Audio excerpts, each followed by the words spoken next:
Whoever thought that Manchester United would play a 1-1 draw against Bayern Munich? Shame on everyone. I actually thought at the first half, Bayern Munich would have crushed United by 4-0. But that's football for you. And Omar, what a time for Nemanja Vidic to score his first Champions League goal. I mean, that's the parting, a goodbye gift to United fans. He's already on his way to Inter Milan. In the summer, he will be joining Inter Milan. Yeah. And what a beautiful goal on a beautiful night against a beautiful team. Analyze the technique behind that header. I mean, it was an intellectual goal, it must be said. He took himself out of position.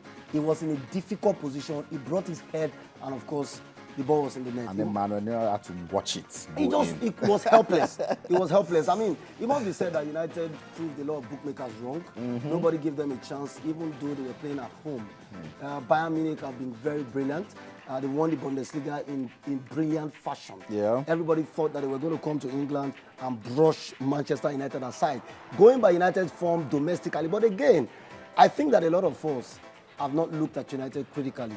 This season, United's best form has been in Europe. Yeah. They played their best football in the Champions League. Yeah. I said to a lot of my friends that it would be wrong to rule out Manchester United completely going by their home form, domestic form, because the Champions League is a totally different ball game. Liverpool won the Champions League when they were 6th on the log.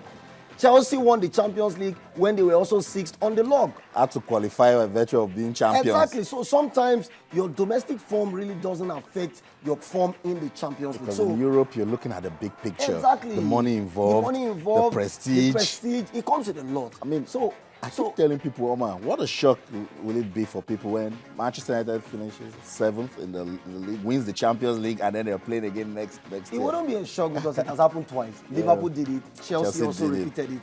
And I think it's becoming a tradition in England where the teams don't do well domestically and they go into the Champions League with this kind of spirit. Because for United, that is the only area they can redeem from pride. United is a huge club. It's got humongous history. And for these players, they know that they have to play for the history and that shirt. If United don't do well in the Champions League, it will completely rubbish the entire existence of the club, knowing fully that this season is almost signed, sealed, waiting to be delivered, that United will not win a brass. They are out of the FA Cup, out of the Carling Cup. The EPL is not within reach, and the Champions League is the only platform where they can prove. If we fall, we fall. Let's just give it everything. Exactly, and they gave it their all against Bayern Munich. It must be said that United were the better side in terms of purpose. They were more direct. They knew what they wanted. Unlike a Bayern Munich side, that was just basically having fun. They weren't sure. For Bayern Munich, let's not concede. Let's not concede. Let's stop them from playing. Let's stop them from playing, which they did. And then when they got the chance, what a goal by Bastian. And again, it must be said that United have got themselves to blame. United would have been singing a victorious song as we speak, if not for that miss by Welbeck. That was a sitter. I cannot understand why Welbeck missed such a chance in a very difficult game where you were lacking possession. Immediately you got that opportunity, you should have buried it. But credit must be given to both sides. Yeah. Bayern Munich were the visitors. They considered the goal and they responded immediately with that beautiful goal from Bastian Schweinsteiger. Champions mentality for you, Omar. Yeah. In that second game also, it was a tale of sharing the spoils, Barcelona and Atletico Madrid. But I know you're a Barcelona fan. I'll play with your soft side now, Omar. That game ended 1-1. Yeah. Atletico Madrid will be excited that they have that precious away goal as they await Barcelona in a fortnight, not in 2 weeks. Absolutely. Atletico Madrid are going on with a massive away goal. They've got the advantage, it must be said. And they played well. And they played very well. What they wanted to do was to limit Barcelona's, create little opportunities for Barcelona, close down the gaps, and of course do what we call smash and grab. And that's exactly what they did. Look at that goal from Diego. It was a bombastic strike. 57th minute. They scored simultaneously with Manchester United. Yeah. Just like they were hearing news from Old Trafford that United had scored. And look at what they did. Created little opportunities for Barcelona and also for themselves. They wanted to defend stoutly and hit Barcelona on the counter, and that's exactly what they did. Yeah. But it must be said that Barcelona, being what they are, they responded well. Back. I mean, that was a beautiful goal by Neymar, an intelligent telepathic pass by Andres Iniesta. I have to say that you should score when you get a pass as that. I mean, that pass. You feel so bad if you get such I a pass mean, and you don't finish Austin, that pass is 80% of that goal. Exactly. Wonderful I totally pass. agree. And I must say that Iniesta has been very awesome for Barcelona. Anytime Messi doesn't turn up, Iniesta suddenly, turns up and creates the magic. Always. Look at what he did against Real Madrid. Look at what he did against, Atletico Madrid again. It must be said, both games are absolutely open. Barcelona Atletico is always determined by the margin. Last time they played 2 times. Nobody lost, nobody won, Exactly. but Barcelona ended up winning the trophy. Okay. And we are beginning to see a repeat of that. It's always a close tie.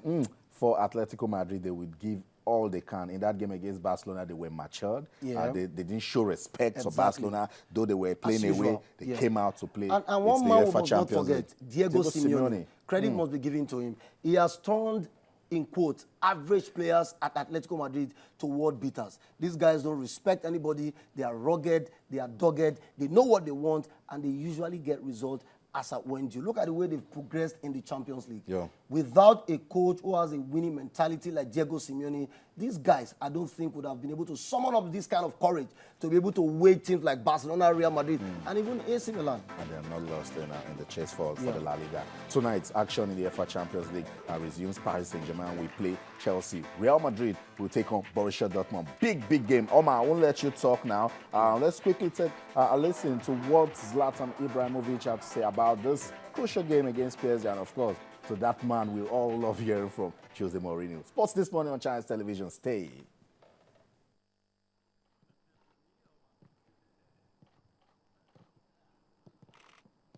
It will be very exciting because I think it's the first time in the quarterfinals where you have the 8 teams that is very strong. And of course you have the favorites and some of them little underdogs, but I think all the 8 is strong. But I think the Chelsea, in our game, I think Chelsea is the super favorite, absolutely.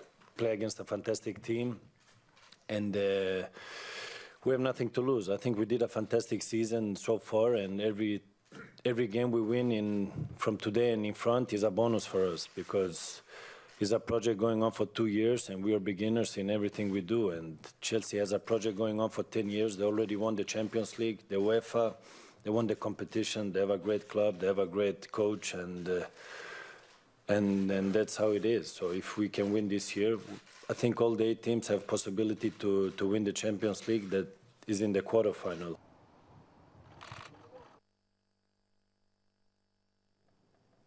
Zlatan Ibrahimovic. I picked just one word. Every game we win from today is a bonus. That's all they need to play Chelsea tonight. And it says a lot about how calm, confident, and calculated they will be. They are not under pressure.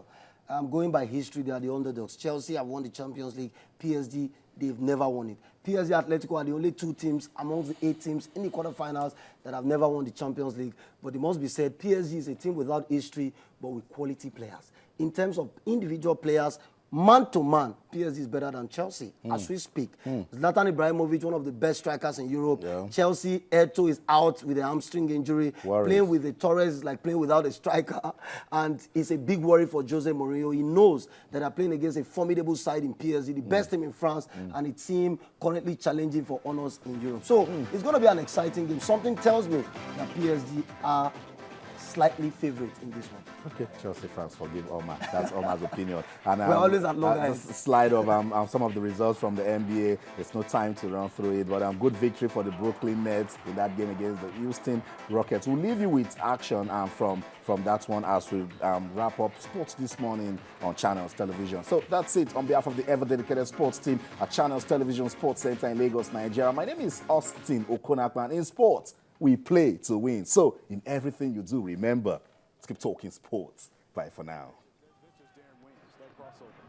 To the rim, Parsons. Boy, the consistent improvement from She probably didn't need surgery. The tear was small and the piece of cartilage smoothed itself out after tearing. There are also no loose particles in the knee, and Andrews told Beverly. control of it, tried to take it around Harden. Francisco Garcia in the game. Here's Williams with a steal. Williams to the rim, and he scoops it in for Brooklyn. Well, Kevin McHale talked about Isaiah Cannon. He's that rookie. For the Hall of Famer. Ashik has 6 rebounds in this first half, and he's at the free throw line where he shoots it at 62%. Whoa! That's air. Bleacher Reports app pulls together. Keep backing him in. Difficult matchup for a guy 6 foot. Williams, kick, spread it. Pierce, Johnson is open. 3 on the way. Bottom. You know, that play is made by Paul Pierce. Reason why I had a willingness to play the power forward position. When Garnett went down, Jason Kidd went to Plumlee as the starter. It's Parsons. The flush. Lobs it for Plumlee. Johnson asking for it against Harden. 10 to shoot. 1-on-1. Johnson turns and hits.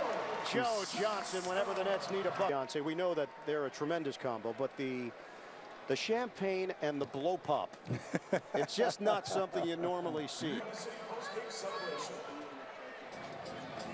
Joe Johnson goes for 32 points, and congratulations.